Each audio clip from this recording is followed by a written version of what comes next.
Over to you, Pat Johnson. It's all yours. Oh, and before you go, sorry, we have our district director here, and how can I forget our district director, Myrna Bath. Myrna, please, if you can, please start us off, and then we'll pass it on to Pat Johnson. Great. Thank you, everyone, for attending this wonderful session. Pat is a plethora of information with regard to corporate clubs. We all know her famous book. I have provided all our division directors with copies, our trio with copies, and anyone else that is required to have that copy, they have it. We want everybody to buy into Pat's program, which I think is great. We've done many things with it, and I am so happy that you're here, Pat, and that our CGD has been able to have you a second time specifically for corporate clubs, so you have no competition from Mr. Kakachi. Back to you, Brahm. Thank you, Myrna.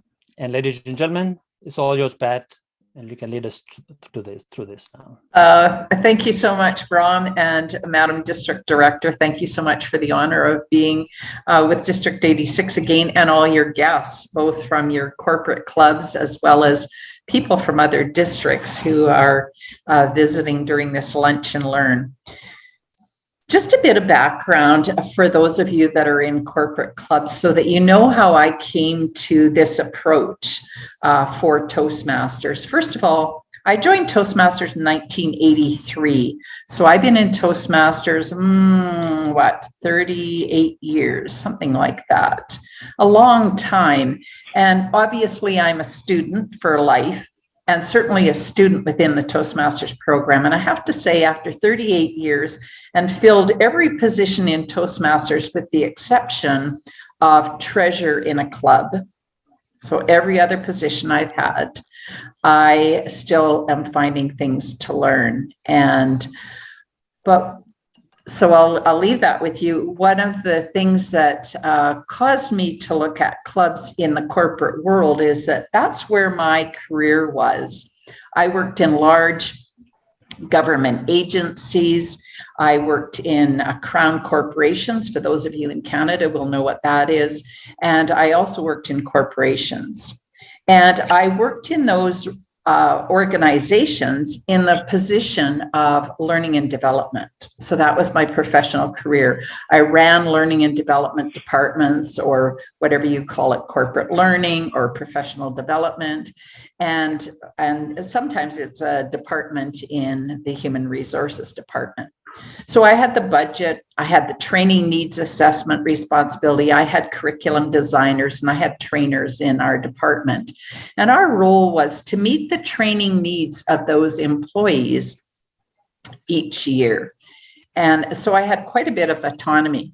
As a result of my long-term engagement with Toastmasters program and trying to find good suppliers of training for many needs within a corporation, whether it was technical training, if it was project management, it was professional training, if it was soft skills training, all of those came within my mandate to fulfill.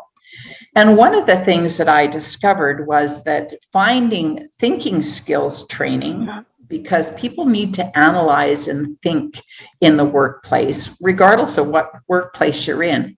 If you work for the city of Oshawa, dealing with those people that are complaining about the snow, you have to be quick thinking. You have to be analytical. You have to be skilled at responding, being nice, but also telling the truth. So there's a lot of skills that come into play in all our roles.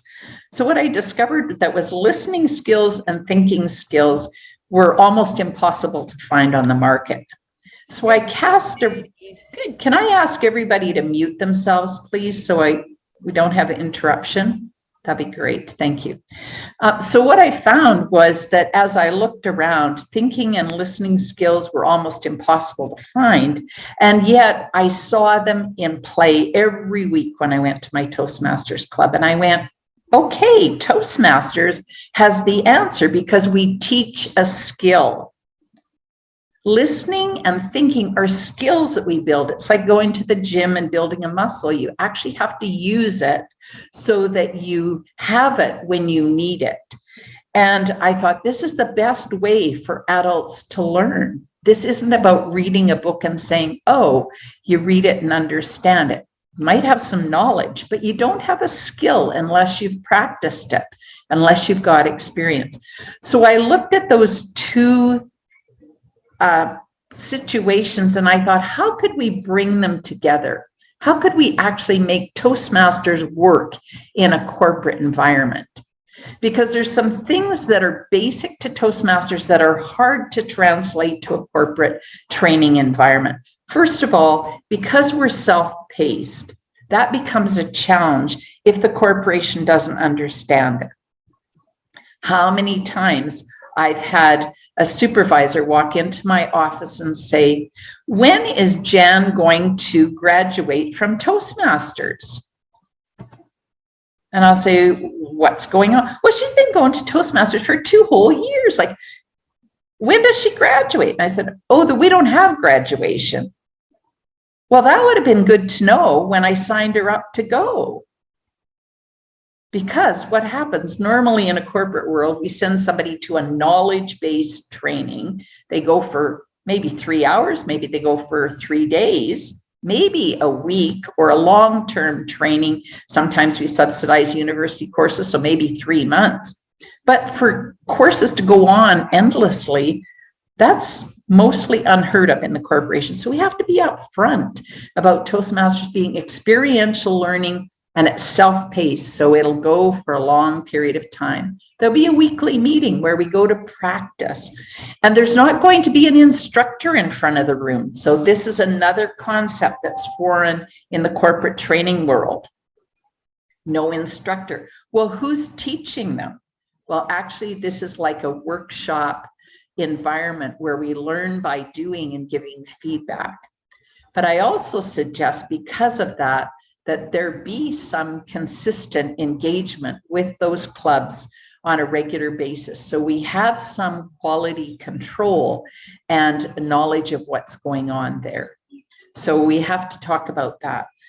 And the fact that the leaders, supposed leaders, come from the group themselves. Because we do the leadership development within the program, we have 7 leadership opportunities, potentially every 6 months or once a year, for people to step forward into leadership that takes extra time and extra effort.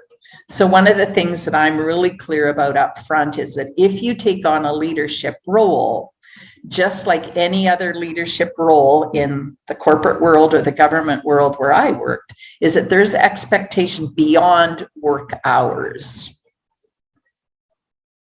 So when as a leader in the work world, I was required to work until the work was done.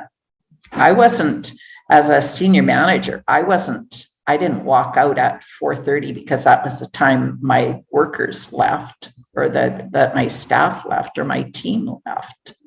I was required to deliver on the mandate I was given, whatever hours that took. So there's a different concept when I looked at leadership in the corporate world. And so I'm really upfront with people that want to take on that leadership role, that there's expectations to go beyond the workplace to attend training so that you can be the leader. Sometimes we go and we're already got those skills, but often we don't have the knowledge, or we can learn something from somebody else that's there. So as a result of all of these things that were so different from the corporate work world, I thought we need to look at bringing Toastmasters in differently. And so this got me thinking of how to bring the two together. And the first thing that I recognized was language, that Toastmasters speaks Toastmaster language. We talk about the DCP and the Club Success Plan and the TLIs and COTs and DOTs and conferences, and none of that, table topics and whatever else their terms we might have, awe counter or grammarian, that doesn't relate to the world that I worked in. And so I thought, what is the language that the corporation actually understands so that we can talk about transferable skills into that workplace? And that was, for me, really important. Changing the terminology from paying dues to paying tuition, because we're actually an education organization. That's really a basic switch for me that made a big difference when I was talking with corporations, is to talk about paying tuition. It set us up as the education organization that we are. I also talked to corporations about the fact, this is a fact, that there are over 300 competencies built into pathways. 300 competencies built into pathways. Learning and development wants to know. And they also want to know that it was built on adult education principles. So those are foundational things that are really important to talk to the corporation as we set up Toastmasters to be partnership with the corporation. So that's how I got to looking at Toastmasters in the corporation. And it's quite a paradigm shift from what we know if we've started out in the community. Now, I suspect that many of you have only belonged to a corporate club, and I'm curious as to what your challenges are as a corporate club member.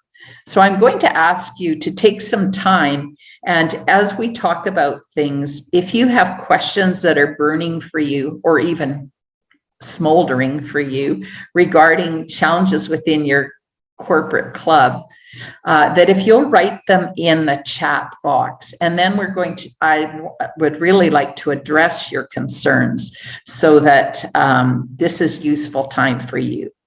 As was shared, I've written a book on this topic.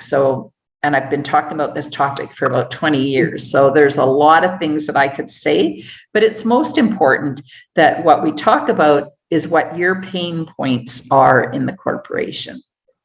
So while I wait for your questions and your concerns in the chat box, I want to talk a bit about some of the transferable skills, because this is really important language and information for you to have if you are talking to your corporation or your government agency, wherever you're working, about them supporting Toastmasters and the value we bring. So what are some of the transferable skills that we find in the Toastmasters program? Well, first of all, we find that we practice accountability. This happens every time we put an agenda together. That's why we do a club success plan. We do strategic planning. That is part of the training that we do. So clubs that say, oh, we don't do the club success plan, I go, but you're cheating your members of learning how to do how to do strategic planning, to build a plan and work the plan. That's like project management 101 that we do. So we have access to that. I've mentioned critical listening skills and thinking skills. Both of those are transferable skills. And every workplace that I've ever been in wants more listening and thinking skills. Feedback and evaluation skills are transferable from Toastmasters. As we listen to a speaker, we provide feedback. We provide feedback on their leadership skills, how they led the meeting, whether we're the speech evaluator, the table topics evaluator, the general evaluator, whether we're an area director giving feedback to our clubs. We're learning how to evaluate and give feedback. This is a basic skill for anybody that's going into supervision in the workplace. And this is one of the greatest gaps that I found when I was in management in a workplace, was finding good supervisors who would actually be able to provide productive, effective feedback to their employees. So this is where I would send them, is to Toastmasters to learn it. Interpersonal communication skills, how to have conversation, how to connect with one another, how to build relationships with that jerk that gives you trouble about your expense account down in finance. Suddenly they're a member of your club, and you find out through interaction that they're actually just doing their job and they're a very interesting person. So you get rid of all the judgment because you build interpersonal skills with them. Interviewing skills, transferable in the workplace. Think about how many times you've wanted to increase your standing or your job and you went to an interview. Think of how table topics prepares you for those interview skills. Or if you're the interviewer, think about those listening and analytical skills that supported you in that process. The experiential leadership training that we have, it's different every day. And, you know, we talk about that leadership doesn't go as planned. And that's part of the training that we have in Toastmasters, that we deal with things as they come up, which super prepares us for life in the workplace. Meeting management is another transferable skill. How many meetings do we have in the workplace that run overtime, don't have an agenda, aren't well prepared? And yet in Toastmasters, we teach you how to do it and how to organize it and how to run it on time. We actually, in my last workplace where I was, we actually got the admin staff bought into timing speakers on agendas. And we suddenly had meetings that ran on time. And our CEO put out a directive that every meeting could only be 50 minutes long, so that meetings weren't starting late all the time, because we needed transition between meeting. So 50 minutes was the max for a meeting, and our admin timed the people. When a speaker was going to be on the agenda that they were preparing, they said how much time. If the person said 10 minutes, they were asked to stop speaking after 10 minutes. So it was a very interesting process to integrate it into the workplace to actually manage the meetings and not have them go everywhere. So everybody on that agenda got organized. Management training, there's a lot of management of people and moving parts in Toastmasters, doing paperwork, managing resources that we learn that transfers into the corporate world. We have presentation skills. How many times we present either at a staff meeting, a larger meeting, and sometimes even at a professional organization conference, those type of things. We're asked suddenly to represent the organization because we have the skills and we're comfortable doing it, as well as maybe presenting at smaller places when you're in, say, a staff meeting. Organizational skills come from Toastmasters, again, supporting us. We learn to figure out what's the priority, how to manage it, how to bring a team together. So teamwork and delegation, again, as transferable skills. Setting and managing personal goals, again, comes into play because we're asked to what we want to achieve this year.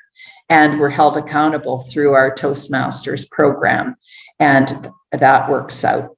So those are just some of the transferable skills that we get from Toastmasters that go directly into our work world, as well as our personal and community world for us. So when a corporation says, what do I do? Why do we need Toastmasters? That's just a quick snippet of the transferable skills. And from my perspective, sitting in that director of training and development, that was a huge reason to look at Toastmasters.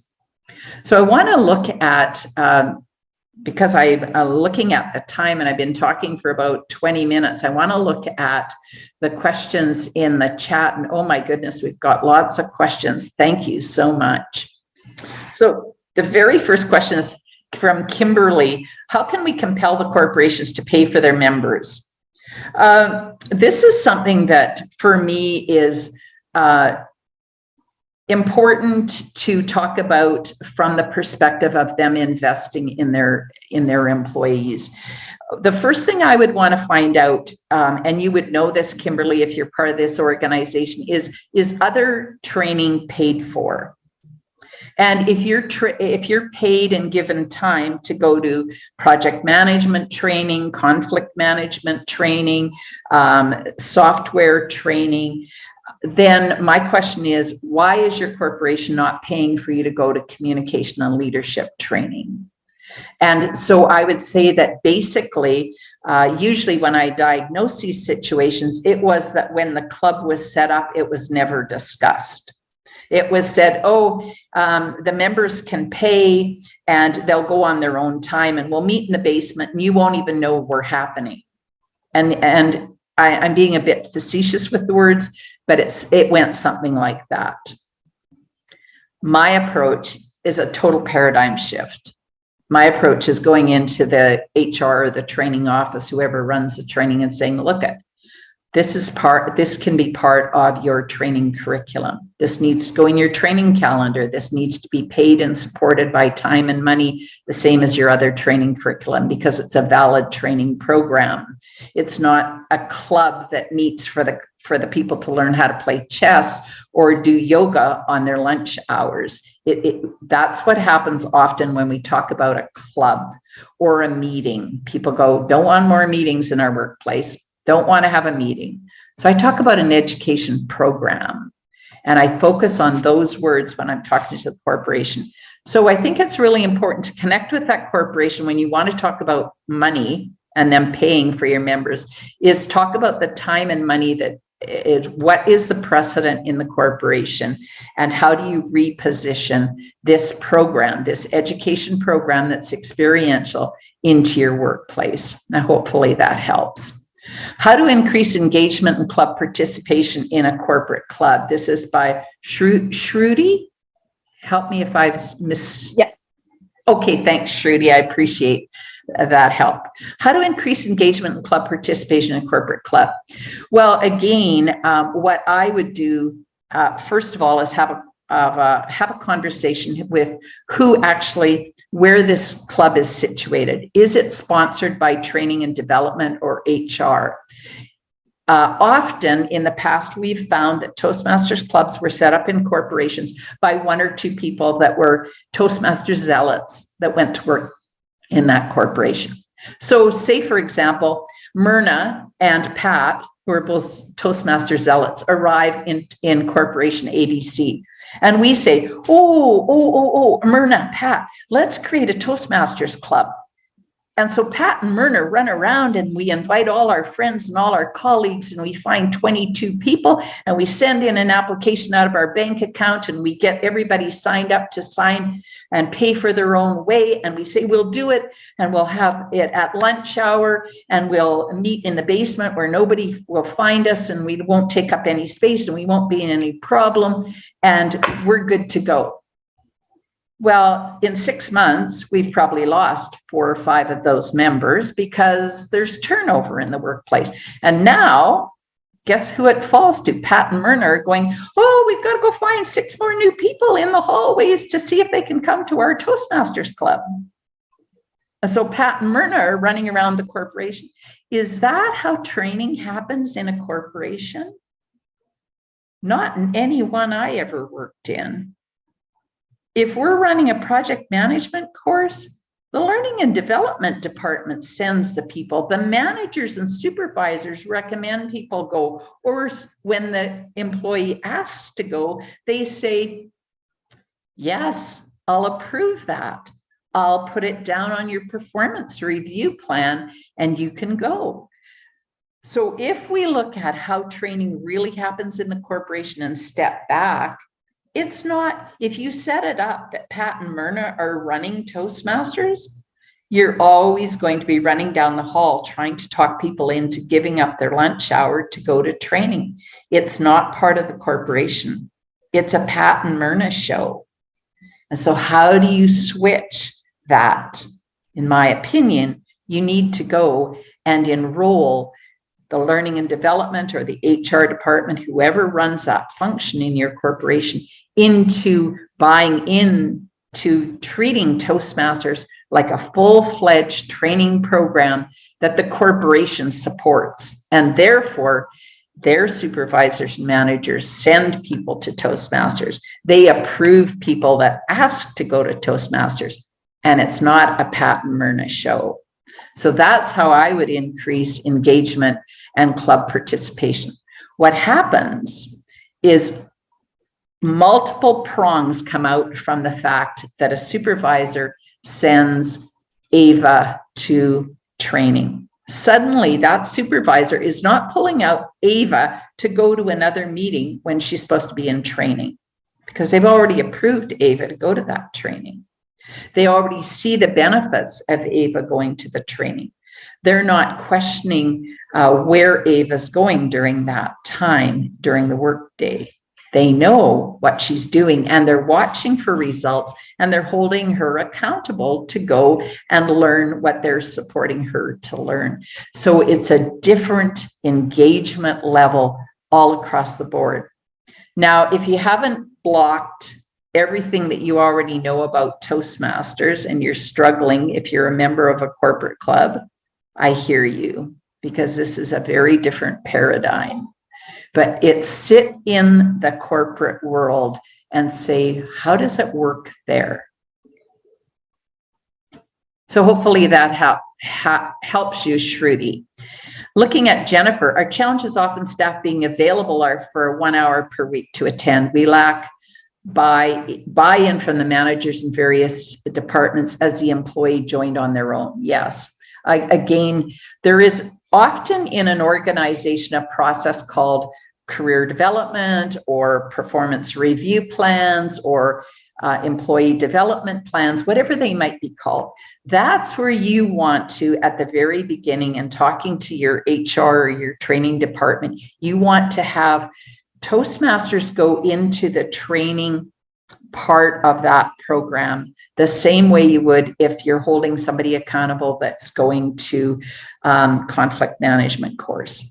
I don't know how your specific corporations run your training, but when I ran training, I was accountable for every single person that held a seat in a specific course. We took attendance and we reported to the CEO every month how many bums in seats we had, how many people didn't show, and the outstanding balance because they didn't show to take those seats, because it all costs money.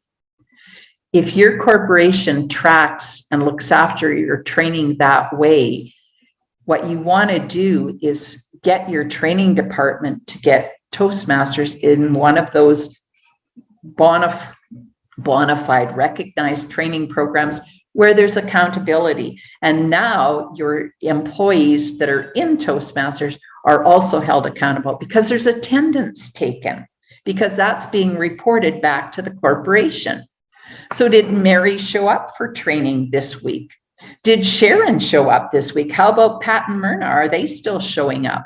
And so one of the roles of that administrative person, which I call the administrative liaison, is to take attendance, because that's going to be reported back to the corporation, because they care if you're showing up, because they're paying and giving you time. So there's accountability. So it swings both ways. We want them to pay and give you time, but they also want accountability. They want attendance and they want to know progress reports. So it's a deal that we need to make with them. That way, when you've got employees joining on their own, you're also putting it into your performance review plan. You're letting your supervisor know, hey, I'm spending time away from work and work money to join this course. I would like this in my performance review plan. So you get credit for it. So it's discussed. So there's accountability for it. So I think that gets resolved if you're looking at a total partnership with Toastmasters and the organization, and getting it into the training department so that some of that will go away. Getting members to progress on pathways and attend the meetings when work priorities take precedent. Again, this disappears for the most part when there's accountability to the organization, when we're taking attendance, when we're reporting progress. So when I worked in I was a sponsor of a club that went in to a IT company, and we actually put this in place. And every couple of months, I reported to the vice president. I went into the vice president's office. I took an attendance sheet with me, and I also took a progress report. So there was a report of everybody in the club, what roles they had done over the last 2 months, and what presentations they had done, and their attendance. And that was presented to the vice president, because they were in charge and they were funding this and giving the time at work for this. It was in their budget, their responsibility. And so I reported to them that data. And we were there for over 20 years, successfully strong club in not a very large organization, but they supported it from HR and the vice president. And I took that data to him and we discussed it. And they had to deal internally with people that weren't showing. That was their stuff, not Toastmasters issue. That was theirs. How did they deal with that in the corporation? We find that when the corporation is holding the people accountable through their performance review plans to attend the training and be engaged and bring results out of that, that they're less to be called out of that training session to go to a meeting. So when we partner strongly with the corporation, it helps a lot of these issues disappear. So I hope that helps. Sam wrote, CGD, Sam. Thanks, Sam. When I was a member of a corporate club, the biggest challenge was scheduling meetings at other buildings and allowing appropriate travel time that would conflict with other work meetings. This was prior to COVID. I would likely be easier now with a remote or hybrid meeting. Yes, for sure. And, it's while we complain and say that COVID has proved difficult for us, I would say that, as we said, leadership never goes as planned. And so this is just one of the things that life brings us. And so as a leader, how do we resolve this? We get to be innovative and creative. And, my comment here to Sam also is, how does the corporation deal with this on a regular basis for other training? Because Toastmasters won't bring up any problem in the training issue that hasn't already been looked at in the training department. If you've got buildings traveling from place to place, how do they do that for project management or conflict management or technical training? How do they do that? So we don't need to solve the problem. We need to ask them how they resolve it, because it's their training program, their people, their time, their money, their accountability. We're the contractors. We bring the curriculum. We bring the process and the material that they're going to learn. We don't have to bring the infrastructure. They already do training and development somehow, and we just want to fit into their cycle and their way of doing things. So it's as diverse as we have corporations represented here today. Or if you're an area director, it's as diverse as those corporations in your area or division. How do you get the corporate signed up members to commit to attending a meeting? From Conrad. Again, for me, in my book, I actually put an example of a contract that I had that I used for my employees. And I suggest that it's just an example of what the corporations can use between their employer and their employees. And my agreement with my staff was that for 6 months, if I pay and give you time to go to Toastmasters, that I expect you to attend X percentage of those learning sessions. So my expectation was that they attended 80% of the learning sessions. So they went to those Toastmaster sessions 80% of the time. I expected that of them. So I was going to support them to get there, because it's a partnership. I represent the employer. They're representing my employee. And so I want them to be successful. And I also asked for them to do a certain number of projects. So that was my take. And that's something that as Toastmasters, when we go into a corporation, we can support them in making suggestions because they don't necessarily know. But if we put up front, this is self-paced, but you might want to have some expectations of your employees to be engaged in the program. So I asked that and it was different depending on the skills that the people already had. But for example, in 6 months, I wanted my employees to do at least 3 presentations, 3 prepared presentations. So that was 1 every 2 months. Most people, that was a reasonable request. I also wanted them to do 6 other roles within 6 months. That meant only that they had to be on the agenda doing some other role 1 time in every month. I felt that was reasonable for most of my employees. Some of them were high performers. I asked more of them because they had more skills to start with. So it's looking at what are they comfortable with and reaching that agreement. Then we signed that agreement and it went in their file. So when we got together every 6 months to review their training needs and their performance review, we went back and said, okay, what's happened with Toastmasters? Do you want to renew for 6 months? If they said yes, I said, okay, let's see what we've got done. And hopefully I had noticed some difference in their skills along the way. So hopefully that helps, Conrad. It's about getting them set up and having accountability at the corporate level.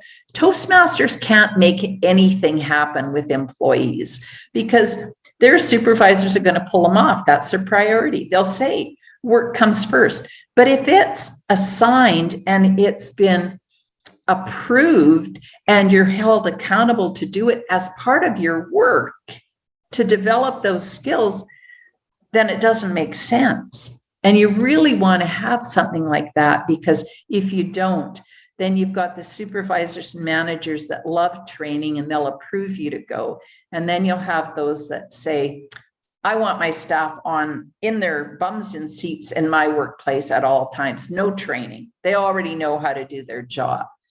And so I've also included in my book an example of a policy that we created in the last place that I worked that dealt with globally in that organization, what the organization was willing to do to support Toastmasters, that we funded it centrally. If people wanted to go, the funding came out of my budget, not branch budgets. So that was a big issue, that we would give them time. And if they needed more time, then they could work that time back. And so we had it in a policy in that organization, again, so there was consistency across the board and it wasn't up to individual supervisors and managers. Yeah. So hopefully that helps. Carol, rebuilding an open corporate club when management is not supportive than when chartered. If it's an open corporate club, I'm not sure that it's a corporate club. If it meets in a corporation and it's not sponsored or held accountable or paid for or integrated into the corporation, it may very well be a community club that just meets in a corporation. And now you're left with running around the hallways looking for friends to join the community club that meets downstairs. And so there's a huge difference. So you need to look at, is this really a community club or is it a corporate club sponsored and supported by the corporation? So what kind of commitment does the corporation have? If they say, well, you can meet in the boardroom on the first floor, that would be a thank you very much, but and we'll use it. And so they've offered something to the community to have a community club, and they're being good community players, but I wouldn't call it a corporate club, because I don't see any accountability into the corporation or any partnership with Toastmasters. So I think that the gift of the room is wonderful, but I wouldn't then call it a corporate club as a result of that. So that might be a bit of a twist for people that are in that circumstance. I'm going to keep working. I see I got 11 more questions going, so I better keep going here. Steve, I agree that there's a feeling that since this is a corporate club, that any activity outside of the normal working hours is hard to get some members interested. And that is, a member get busier with the job, they no longer have time to participate in their membership's labs. You know, this is something that I totally accept in Toastmasters. We're an educational organization. I sat for many years on a board at the University of Victoria in adult education and extension.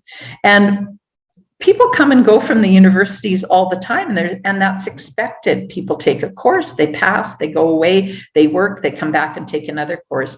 The same thing happens at Sprott Shaw. People go and get some education, get some skills, go away, do a job, come back for retraining. The same thing happens when we go to technical school. The same happens if we go to MIT. That's what happens in education. People come, get what they need, they go away. But if we're really good at what we do, if a new manager comes in, gets some skills, goes away, gets busy with their career, when they become a mid-manager and they go, oh, I need some more skills, I'm going to go back to Toastmasters because it was great. It fitted my learning style. I could go once a week and practice. And so we get repeat customers, and that is sustainability in Toastmasters. They don't have to stay forever. They don't have to be like Pat Johnson, come for 38 years and stay. Like, why can't I graduate from this program? So people are going to come and go.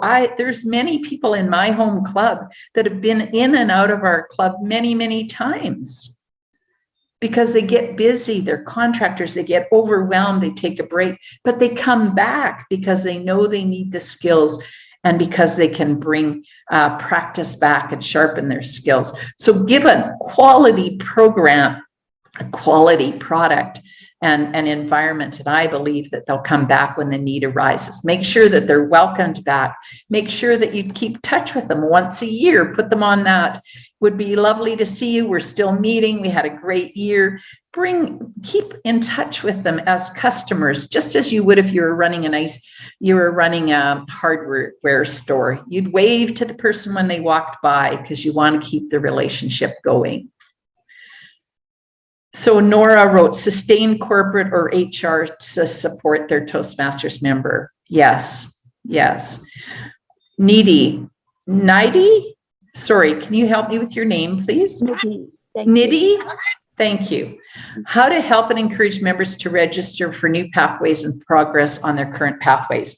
Again, accountability to the corporation and to the club.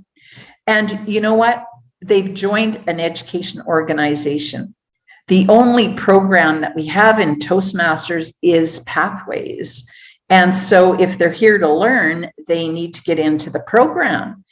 Otherwise, they won't be there in 6 months. Because the reality is, you look around and in 6 months, you go, well, I sat through a whole bunch of learning sessions, but I didn't learn anything. So by working the program, that's where we learn. We learn how to listen specifically for what the criteria is as evaluators. We learn how to put presentations together. In Pathways, there's a whole bunch of tutorials that help us look at things differently. So I don't understand at a very foundational level when people pay money to go to an education program, why they don't get involved in the education program. And I would say that, Pathways has been around for many, many years already, and that soon people won't know anything other than Pathways. There's very few of us around that have been in the legacy program now that are active in membership. And most people don't know, the majority of people I talk to in Toastmasters don't know what the legacy program is because they weren't in Toastmasters when it existed. So they only know Pathways. Get them involved in the education program or they're going to leave. It's a retention issue. That's what it is. If they don't like it, it's like signing up for a psych class at university. If you go to 3 classes and you hate psych, you're going to drop out. Same thing will happen in Toastmasters. Keep that analogy and that, the reference to another education organization. It helps us not to focus on the people that are there to learn. not the ones that want to leave. If they want to leave, talk to them how we can meet their needs better, but then perhaps they need to go if they don't want the program.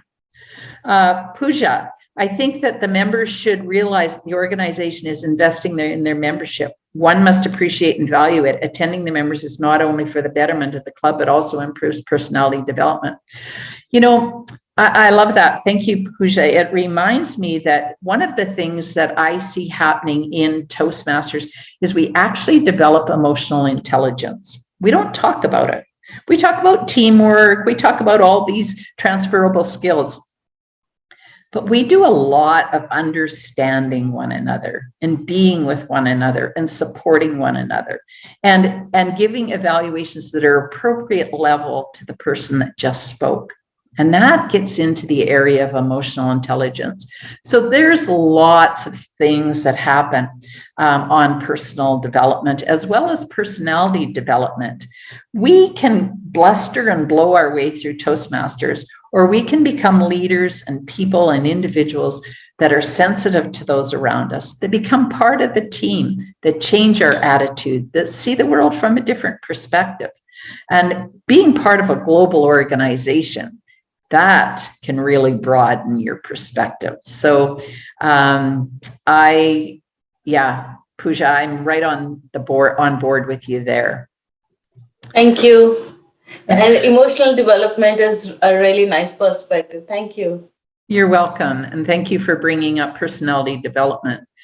Fabi, starting a corporate club pre-PAT manual after 2 to 5 years, the initial group that started isn't there and there's no continuation. So the club resorts to go to an open club and at point, no more real connection with the corporation. Is it worth it to turn it around or better attempt a new club? I think it's six of one and half a dozen of another here, Fabi. If you have a really good, open-minded learning and development department that you can go and re-enroll them into the concept of Toastmasters and build it so that you partner with them, don't go back to the very beginning where you have to get 20 to start, pay a new initiation fee, all of that. That's hard work. If you can pull it back and start without doing that preliminary work, but resell it or re-enroll the corporation to a different model and talk about that over the years we've learned in Toastmasters that it's important to partnership with the corporation so that they get a say in how it's developed and how it's delivered and supported to their members. And that there's some accountability so that they can see a report of benefit and activity. So my preference would be to try to turn it around if you've got people that will meet with you and are receptive rather than attempting a new one. Is my personal preference. Conrad, corporate Toastmasters should have accountability and we need to figure out what that accountability is. Yes. And, for me, that is asking the corporation what they want for accountability. It's not us. We have to provide to them what they want because we're the contractor and we're providing a service to them. So with integrity, we need to give them what they need and what's meaningful for them because what we measure might not be what they're measuring. So we really need to ask them. The first thing that I do when I go to make a call at a corporation is I ask them a whole bunch of questions. How do you run your training? Is your staff training paid for by the corporation? Is it by the branch? Is it centrally? What's the difference? How many training hours a year does each staff member get? Or is that even an issue? How are your staff members held accountable when they're signed up for a training? How does that go through the system? Do you have performance review plans? How do those work? On and on and on. I'm interested in how that corporation works already because they've already got the infrastructure. I want to know how we can partner with them so that they will do the work that they need to do to actually have a productive, effective Toastmasters training program in-house. And if they're not capable of presenting our Toastmasters program well and supported, I don't want to do business with them, because it's our reputation. At the end of the day, they're going to go, oh, that Toastmasters program didn't deliver on anything. Well, if they didn't allow their employees to go to training, if they didn't give us time during the workday to work on those skills every single week to practice where we build a skill, then I don't want to play with them, because they're not supporting the concepts that our program is built on. If I was going in and I was doing a presentation course for them as a contractor, and I said, I need a minimum of 16 members in my employees in my program, and they said, we can't do them. I say, well, thank you very much. Call me when you have 16 people.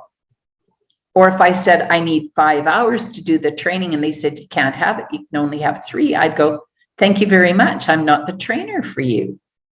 See, we protect ourselves, and yet we, as Toastmasters, we go, oh, we'll just bend and mold often. But we set ourselves up for failure and a less than optimum product. So really look at the end result where we want to go. Don't be afraid to ask for what we need to deliver the way the program was built to be delivered. And it's a unique delivery for a corporate environment. And we need to help them understand that. We don't have to bend and give up our secret process, our secret sauce of experiential learning. We need to help and partner with them for them to understand it. Ashok, I think engagement from club executives is a problem. Some do not respond to communication, so this tells me they're not looking out for their club or communicating with their members. Obviously, work takes priority for them, but accountability and their commitment to Toastmasters is never questioned. Well, I agree, and for me, again, this is back to the very beginning. If somebody wants to be an officer, or I don't call them officers, wants to be a leader in their club or training program, then I'm right up front. This requires after-hour work. You are part of a global organization. There are going to be people that are also in training that are going to be in touch with you. They're going to want a copy of your club success plan, because that's part of their learning and development. They're going to ask you for things because they're helping you learn the leadership program in Toastmasters.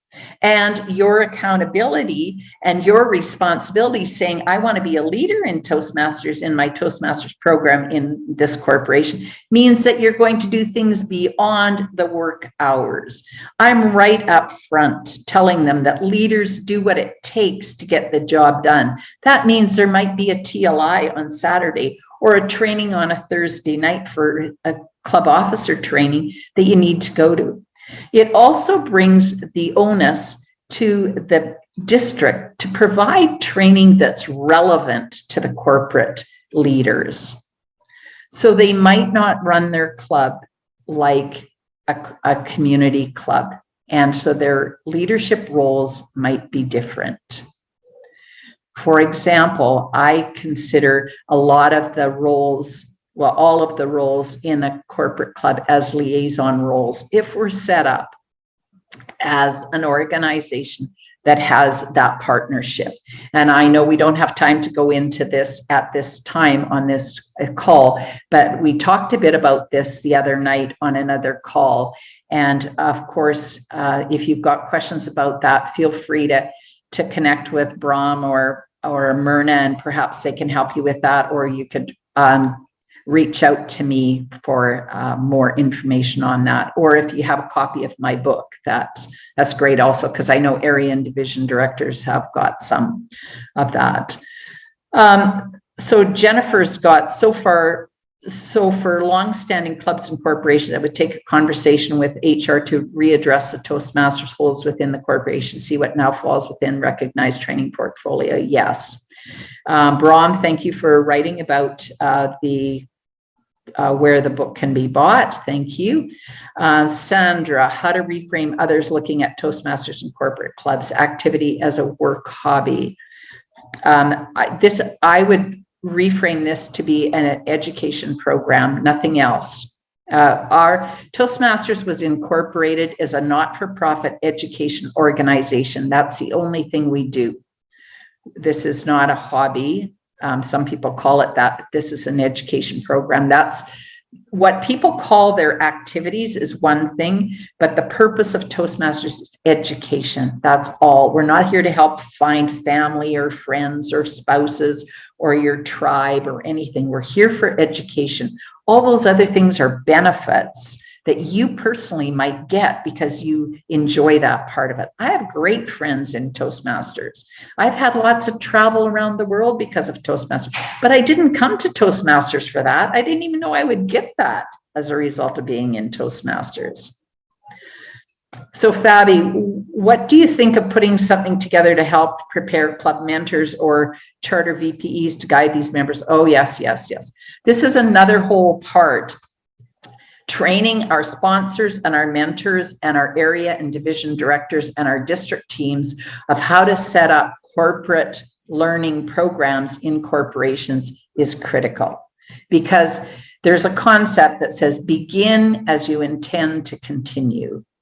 And right from day one, when we first go in to meet with those corporations, we have to talk about how this will look, how they will get reports, how we will report out, what the benefits will be, what are the transferable skills, and what they must do to partner with us to do good business. So we absolutely need to prepare our club sponsors and mentors, and then we train those people to set it up correctly. Nora, is it correct to include Toastmaster training as a requisite for new hire employees so that the group can work with the employees' turnover? You know, there's a lot of employers in corporations that actually make it a benefit for new hires, that they get notification that they have a Toastmasters program in-house and that it is a benefit to their employees and they can access it. And I'm not catching up with the questions at all. I'm way behind. I now have 26 new messages. And I'm on red. So I want to respect your time because I know that you're in the work world and that you're going back to work. So I thank you for your questions. I'm going to ask Brahm to capture the questions that are in the chat box and send them to me, and I will take some time and answer them for you. And if you can get back to Brahm or follow up somehow, Brahm, maybe you can make arrangements with that so that I can answer your questions and we can get them back to you. Thank you for your time. Thank you to District 86 for hosting me today and allowing me to share your lunch hour with you. I wish you strong relationships with your corporation as you both build and rebuild and revitalize those Toastmaster programs in corporations. Make them accountable. Partner with them and hold Toastmasters to a high standard and ask the corporation to do the same in return. So back to you, Brahm, Madam District Director. Thank you. Thank you. Thank you, Pat. So because this is a lunch and learn, I know a lot of you are from work and you may need to return to work. So we will allow you to return to work, of course. However, we built a 15-minute flex time for those who want to stick around. And if Pat can stick around for about 15 minutes for some quick burning, more than smoldering burning, maybe a bonfire of a question, maybe that we can remain behind. But the rest of you, thank you so much for coming, and we'll be here for the next few little minutes, and then we'll also capture the other questions and then send out the answers as well. Thank you very much. That's great. So thank you. I see a lot of the comments are comments and not questions. There was also a comment that Toastmasters was back ordered on my book, and that's correct. I just shipped them 200 of them yesterday. So Toastmasters will have a new supply in a couple of days, just so that you know that. If I may just take a moment, I just want to share my appreciation for you spending a lot of time here at District 86 and just helping to make us stronger and better. We appreciate you. And again, happy birthday. Oh, thanks, Derador. Thank you. I love spending my birthday doing things I love. And so this is one of the things I love to do. So thank you so much. Appreciate your words. Anyone want to ask a final question? I see people are. I think let's go to Conrad. I know Conrad has that bonfire of a question. Okay. Conrad, are you there? I see him. Conrad Rodriguez. Yeah, I'm here. Yes. Yeah. All right.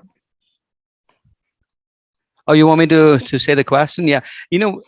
Pat, I really appreciate all those recommendations you made out, particularly talking about accountability and that's topic. And you mentioned some agreements that, corporations should have with the members and performance reviews, etc. All good. But that's, if I wanted to actually run that, start from the inside, right? So if I wanted to do a corporation, if I'm in a corporation, I am a leader and I want to start the Toastmasters, then I would put all these factors in place. Now, the point is, I'm an area director, right? How do I know these things are happening behind the scenes? And I have no access to know what is going on, whether there is anything about a performance review, if there's any accountability at all. I have no idea. So how do I go about finding these things out? And if they don't exist, to implement them? Okay, so first of all, do you talk to your executive of your club or the leaders of the club? Yes. Okay, so I would ask them because they're the only ones that can tell you. So I would say, how do you get to Toastmasters in your program, in your corporation? How do people get into the club or into the education program? Are you funded? Are you given time from work to do this, etc.? So that's your source of information. Because we're on the outside. And then if they don't, you have no way of changing their inside process. If they don't have accountability at work, that's the organization's challenge, because I'm not sure how they manage their staff if they don't have any expectations or how they handle projects.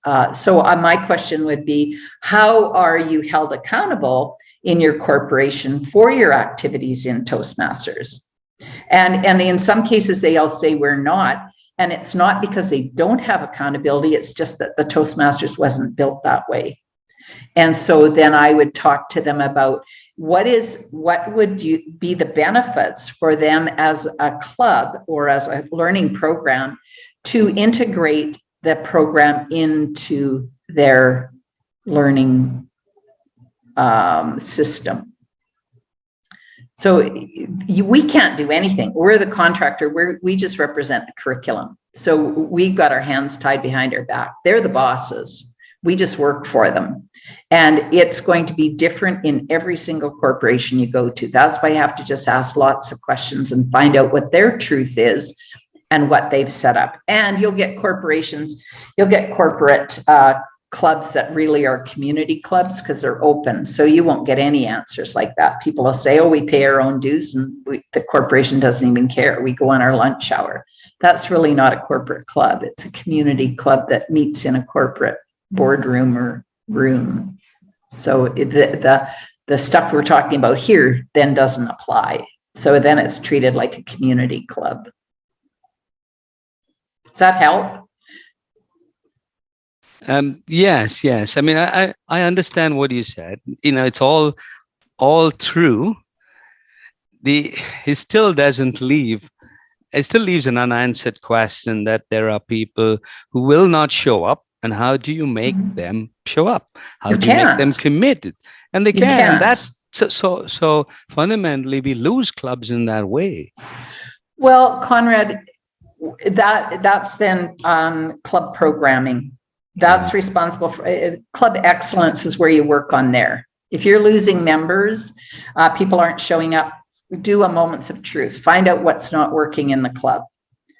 And because if there's no accountability to the organization, then the organization isn't involved. So there's no leverage there. So now we're just at a community club and everybody's self-motivated to go, you can't make an adult do anything. Just try. Try and make me do something. Like, unless I'm self-motivated, I'm going to go, like, try and make me go to the gym this afternoon. Unless I'm motivated to go, you couldn't get me there. Okay. I've already been this morning. So I went because I want to go, not because Conrad's going to make me. It's a good thing that you don't live in Ontario then, because we're not allowed to go anywhere.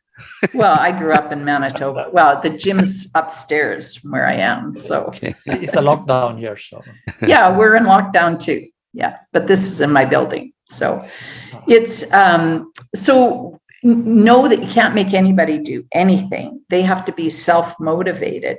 And when we look at members, you have to then look at quality programming. What is this a meeting that people don't want to, a learning session with people don't want to miss?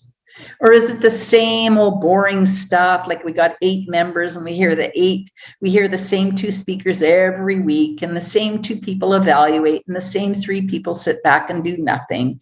Is it the same old, or is it exciting? Is it mixed up? Do you have education sessions? Do you have contests? Do you have something unique going on? Do you actually have a theme to the meeting? So there's a unique opportunity to think differently during the meetings, so that the theme goes not just for the meeting, but the theme goes down to the evaluators. Are they using the theme to evaluate the speakers or are they showing up just doing table topics? Nobody's working pathways, and so everything's the same old. Guess what?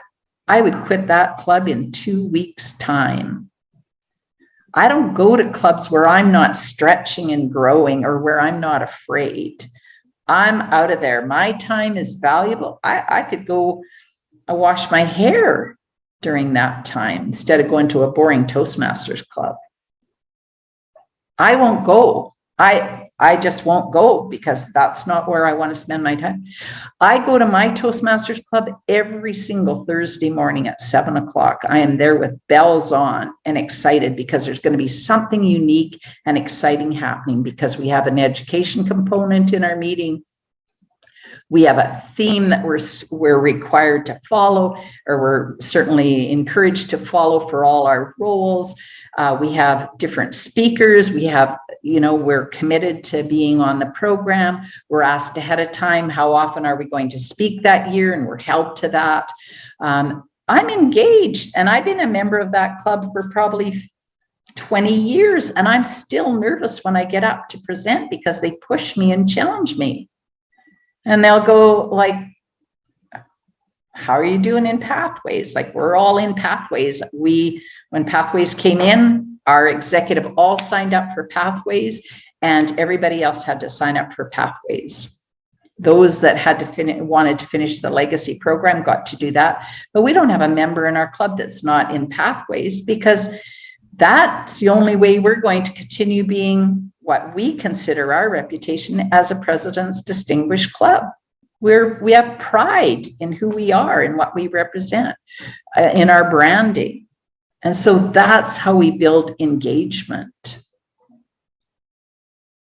So it's what goes on every week that builds engagement.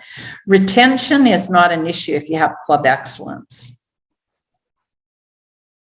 If you have good programming, you have variety.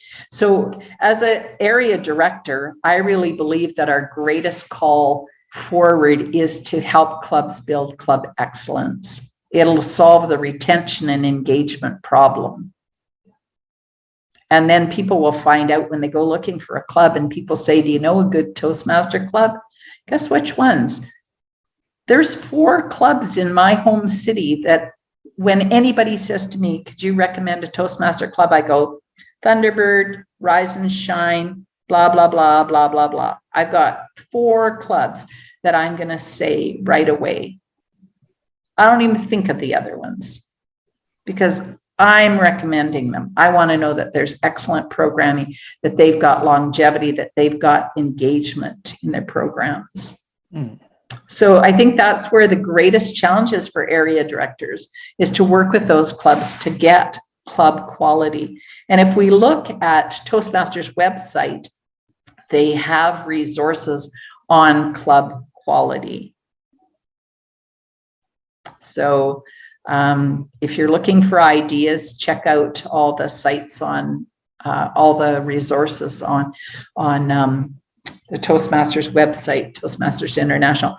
Also, if you look at the troubleshooting guide for club coaches, that's a great tool for area directors to use when you're assessing a club, because it's a tool that we would use if we were, it goes along the lines of moments of truth. It's covering the attitude of the members. It's covering what's happening there. It really aligns also with the Toastmaster promise. Are people doing what they said they would do to be part of this education program? So it's called the Troubleshooting Guide for Club Coaches. One-page document checklist, lovely to use. Gives us lots of ideas as area and division directors of things to look for and to talk to your, and, you know, are you having area council meetings where people are showing up, and are they exciting? Are you teaching them new things? Are you helping them to market? This is another challenge for clubs right now, is how to market externally, because they need members in most cases. So how are they marketing? Do they know how to market? You know, often we'll say to them as area and division directors, well, you need to have, need to get more new members. Well, they already know that, but they don't know how to get new members. So that's our role in supporting them as area and division directors. So how do you do that? We have to train them how to do that. So then they're engaged again, because now they're learning a new skill and trying it out and seeing results for it. So I'm super engaged with my home club right now because I'm VP of membership, and I'm working with our PRM to do outreach to get new members. And it's a new world for doing that. So we're using Meetup, and we're using a lot of electronic not Facebook, but we're using LinkedIn to put our club up there, and then getting everybody in our club to start posting stuff. We're using Google Business. We're using lots of tools that we never used before, because we were a shop front where they walked by and saw our sandwich board downtown and walked in. And now we're online. So we're using all those tools to get them into our club. But they need to be taught how to do that. Most clubs don't know what Google Business is. Most clubs haven't put themselves out on LinkedIn or Meetup or whatever the tool is in your world. Anyway, enough. I get going. And I didn't want to put the red light on. It was so interesting. So keep going, Pat. Yes. Maybe in year 39, I'll be less enthusiastic. No, please don't. It's such fun. It is. Okay. It is fun because it's so learning and it's so dynamic. Toastmasters, you know, like I said, leadership never goes as we think it's going to go, and that's the excitement of it, that we learn something new all the time. And how do we be responsive and flexible and focused, still keep the focus, keep the main thing, and yet be able to say, gosh, we've got all these skills, we've got all these resources, got all these needs. How do we respond to them? And to use our analytical skills and our thinking skills and our open-ended questioning skills with our members, to ask them what's not working and what they need and what their gaps are and what their environment is like, because it's back to the basic. As a speaker, the first thing that we say is we need to know our audience. Isn't that right? When we go to put a speech together, the first thing we know, who's our audience? How long do I have? What do they already know? I mean, those are the basic things. When we go to talk to a club or to a corporation, the first thing we need to do is we need to know our audience. And then we need to let them know that we understand them. So we have to ask them a whole bunch of questions. So we can speak into their listening, right? Yes. And they understand us, because if we talk Toastmaster speak, they go, la, la, la, la, la. I don't understand. So we have to talk corporate speak, because that's what they understand. And it shows that, hey, we can do business with them and they feel connected to us, just as the audience does when we talk about something that they understand. Yeah, it's just a basic communication connection that we learn in Toastmasters. So we have to bring all those skills. One of the saddest moments I had in my Toastmasters, and I was just sharing this with somebody yesterday who had been unsuccessful in getting a corporate club built. And I said, what do you think happened? And we went through all the things that he had done and all the things that he felt that he had done well.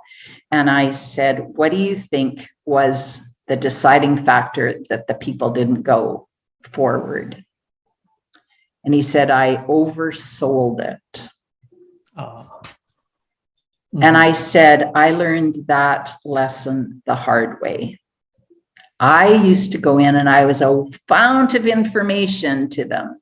And I was telling them all the things we could do for them and how fantastic we were and blah, blah, blah. And I didn't listen. I didn't ask them. I didn't make it about them. I made it about Toastmasters. And it's all about them. We're there to meet their needs, not to fit our ego. And I lost, as a club growth director, my very first corporate club call, I didn't get. And it was it felt to me like it was in the bag when I went in, and I lost it and I never got back in there. I learned. You remind me of a keynote that Margaret Page did when we invited her to our club a couple of months back. And she was talking about a friend of hers who invited people to just go to her house and have parties, and they would be there and they'd love going to her place. And she says she didn't want them to live her vision. She just provided the space for them to live their own vision in her space that she provided. And so they kept coming to her home and they really enjoyed themselves and were always there partying. So, and nobody came to Margaret's home because she wanted them to live her vision, right? So great keynote she had, like amazing. So yeah, nice. I get that. Yeah. So it has to be about them. Same as area directors, same as division directors. For the division directors, it has to be about your area directors. How are you supporting them in growing so that they can support their clubs? It's not the division director getting down and visiting the clubs. No, that's the area director's mandate. And so how do you support your area directors? Are you holding education sessions? Are you helping them understand all the tools that are available so they can share them with the club? Are you helping talk about retention or engagement and enrollment strategies, club quality strategies, all those things? Are you talking about the Toastmasters promise and compliance to that and enrollment with that at the club level? So the division directors need to bring this to the area directors so the area directors can go out and be the army on the ground. They're working with our clubs to keep them engaged. So we're all in this together, and we all need to work together and to keep the main thing. And the main thing is that the member is our customer. And when their needs are not met, just like if we would go into a restaurant and if our needs aren't met, we won't go back again. But if they are, in an education organization, we'll have repeat business over and over and over again. Pat, really enjoyed listening to you. Thank you for all the feedback. And we'll definitely take it back to our clubs. But I got to leave. And so thank you, Bram. Thank you, Conrad. Thank you, Mona, for hosting. Thank you. Yeah, thank you so much, everyone. I want to respect everybody's time, so I want to quit talking now. And because I know that in my time, we're 23 minutes over. So I know people have other things to do. Yes. I'm going to thank you all for the positive comments in the chat box also. And Bram, if you want to send me any questions that might be in the box that I haven't covered, I can respond to you and you can get them back. I think a lot of them are not questions now. So Nora. Is Nora still here? No, I don't see. Okay. Yeah. Okay. Okay. So I'll leave it with you. Are we? All right, Pat. And Myrna, any last words for Pat, for the few people that left? Myrna, back to you. Just a great thank you very much for being here, for Bram setting this up. It is very important that people realize the difference between a corporate and a community club, and that they are to be treated differently, but still hands-on communication, all of the excitement that we would in a community is also in a corporate. But I like the idea of a member being our customer, so that the needs are met. We have them. If not, they look elsewhere. So our best deal is to make sure our members are our customers and are taken care of. So I appreciate that. Thank you. Thank you, Bram. Yeah. Thank you. And thank you, Pat, from the bottom of my heart for coming twice. I know sometimes you are restricted as to where and when you can visit because you are a regional advisor. But we made it, so that is great. Thank you so much. And from the comments here, it has been extremely valuable for not only our members, but from other districts as well. So thank you so much for your knowledge and what you do for Toastmasters and for changing the world, really. That's what you're doing. So thank you so much. Oh, thank you. And I look forward to when we meet in person again and enjoy our Toastmasters experience together. So thank you all for your gift of time. And thank you, District 86, for hosting me again and for all that you do for your members and the organization. So best wishes to you, Bram, and your your program quality director, and Myrna, district director. So thank you so much. Thank you. Bye.